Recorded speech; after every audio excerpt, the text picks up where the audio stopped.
विधानसभा पहुंचेंगे।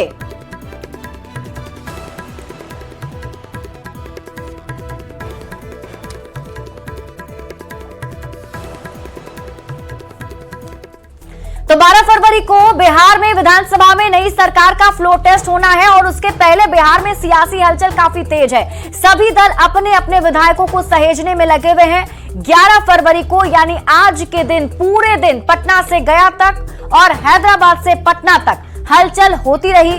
आइए रविवार को पटना में पूरे दिन चली सियासी हलचल को देखते हैं।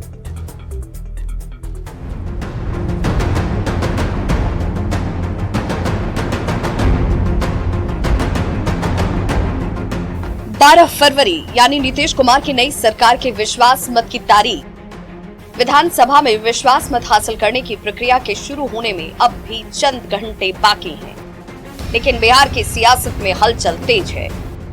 कोई चुनौती दे रहा है तो कोई ऑन द फ्लोर चमक दिखाने का दावा कर रहा है।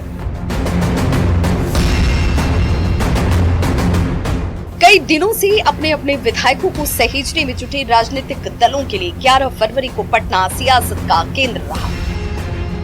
मंत्री विजय चौधरी के घर पर जेडीयू विधायकों का महाभोज हुआ। इक्का दुक्का विधायकों को छोड़ दिया जाए तो शालिनी मिश्रा जैसे विधायक भी समय पर भोज में पहुंच गईं, जिनके इधर उधर होने की अटकलें लगाई जा रही थी। नेतृत्व को पता था और भोज में नहीं आई, तब भी नेतृत्व का एक बार भी फोन नहीं आया कि आप क्यों नहीं आए। आप पत्रकार बंधुओं का इतना प्यार दुलार मेरे प्रति है कि सबका फोन आता रहा। विधानसभा में क्या होगा? कल 1000% we are going to win and we are going to achieve victory. Victory sign पहले ही लिख। विजय चौधरी के आवास पर हुए भोज में खुद मुख्यमंत्री नीतीश कुमार भी मौजूद रहे। मुख्यमंत्री ने बैठक में विधायकों को भरोसा दिलाया कि आसानी से बहुमत पालेंगे, चिंता की कोई बात नहीं है कि हम आश्वस्त हैं कि हमारा बहुमत है। हमारे लगभग सारे विधायक उपस्थित थे। जो 2-3 विधायक नहीं थे वो पार्टी के पदाधिकारियों की इजाजत से वो नहीं थे। जेडीयू की तरफ से जहां 2 दिन से विधायकों को भोज दिया जा रहा है तो वहीं आरजेडी के विधायक पहले से तेजस्वी यादव के आवास पर हैं, जहां हर तरह के खाने पीने और आराम की व्यवस्था है। विधायकों को बाहर निकलने की आजादी तो शायद नहीं है, लेकिन सांसद और एमएलसी बीच बीच में बाहर जरूर आते हैं और बयानों के जरिए सियासी माहौल को गर्माकर एक बार फिर अंदर चले जाते हैं। स्पीकर साहब को हटाने के लिए 122 सीट चाहिए। टूट के डर से कई दिनों तक दक्षिण भारत के टूर पर रहे कांग्रेस के विधायक भी सोमवार को होने वाले फ्लोर टेस्ट के पहले रविवार को पटना लौट आए। वहीं 2 दिन के प्रशिक्षण के बाद बीजेपी के विधायक भी गया से पटना लौटे। बीजेपी के नेताओं का साफ साफ कहना है कि एनडीए के विधायक एकजुट हैं। सोमवार को एनडीए की सरकार अपना बहुमत साबित करेगी। एनडीए के सारे लोग एकजुट हैं और तेजस्वी जी को कल पता चलेगा। वो अपना घर देखें, अपना घर बचाए। कल एनडीए बहुमत हासिल करेगी। 12 को होने वाले फ्लोर टेस्ट के एक दिन पहले बिहार में सियासी हलचल तेज रही और राजनीतिक दलों की तरफ से अपने अपने दावे किए गए। फिलहाल नीतीश की एनडीए सरकार के साथ 128 विधायकों का समर्थन दिख रहा है, लेकिन सबकी निगाहें 12 तारीख को होने वाले फ्लोर टेस्ट पर टिकी हुई हैं। Bureau report, news 18।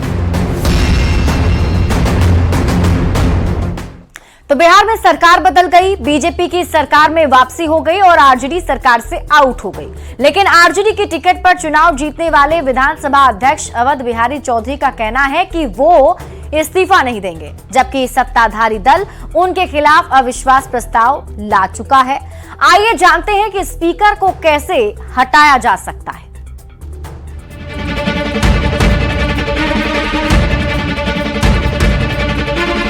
12 फरवरी को होने वाले विश्वास मत ने बिहार में सियासी हलचल को चरम पर पहुंचा दिया है और सियासी दलों के नेताओं की धड़कन को भी बढ़ा दिया है।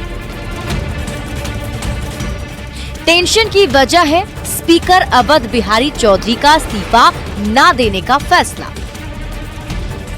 आरजेडी के सत्ता से बाहर होने के बाद भी अवध बिहारी चौधरी इस्तीफा देने को तैयार नहीं है, जबकि हमेशा से होता ये आ रहा है कि स्पीकर सत्ताधारी दल का ही होता है।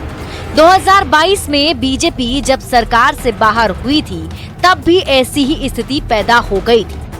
तत्कालीन स्पीकर विजय सिन्हा ने इस्तीफा देने से मना कर दिया था, लेकिन एन फ्लोर टेस्ट से पहले उन्होंने इस्तीफा दे दिया और फिर सब कुछ नॉर्मल हो गया।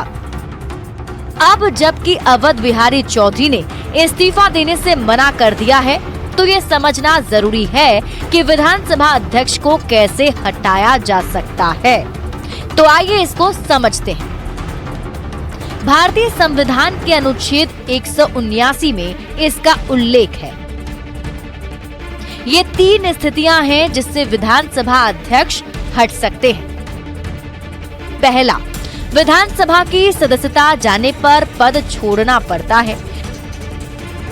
दूसरा, बहुमत से अविश्वास प्रस्ताव लाकर स्पीकर को हटा सकते हैं। और तीसरा, उपाध्यक्ष को संबोधित कर खुद पद से इस्तीफा दे सकते हैं। और फिलहाल इस बुलेटिन में अभी के लिए बस इतना ही। आप देखते रहिए न्यूज़ 18 बिहार झारखंड।